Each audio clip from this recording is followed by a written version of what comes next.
Okay, well, agriculture life person Lloyd Hebert is back here as the agent, and he's going to tell us all about the operation strategies. Well, so, we've been talking about these different phases of business and how to get it off the ground. So what are we going to be talking about exactly today?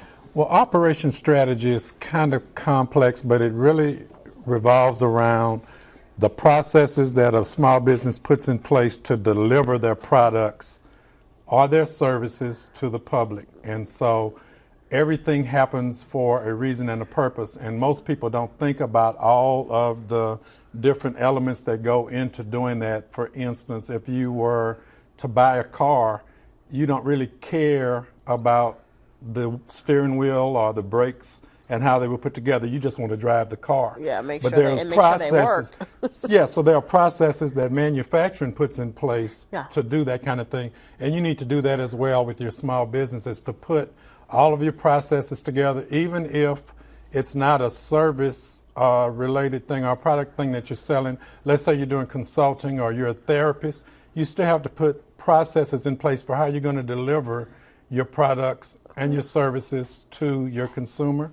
And you have to also be aware of and be thinking about not only how you're going to do it, but just whether you're trying to deliver high cost and good quality or low cost. You can't do both. Yeah. So you have to determine what that strategy is and then put all the processes in place to make it happen.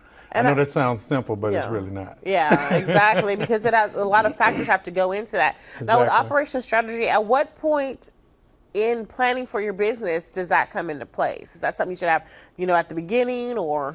It's something that you should have somewhere towards the I would say the middle part of the process, because this will drive your cost and drive everything in terms of how expensive it's going to be for you to make a profit. We're still trying to make a profit here, so you have to look at how much is it going to cost me, how much of my time is going to be involved in this operation strategy, how much is it going to cost for distribution, for transportation, am I going to buy the product or am I going to make the product? If you make it, that's a manufacturing system, and it's going to take you more time, more people to get that done. So you just have to look at how you're going to deliver a product or a service. So if it's consulting or you're a therapist, you do the same process as you would if you were selling something at the mall.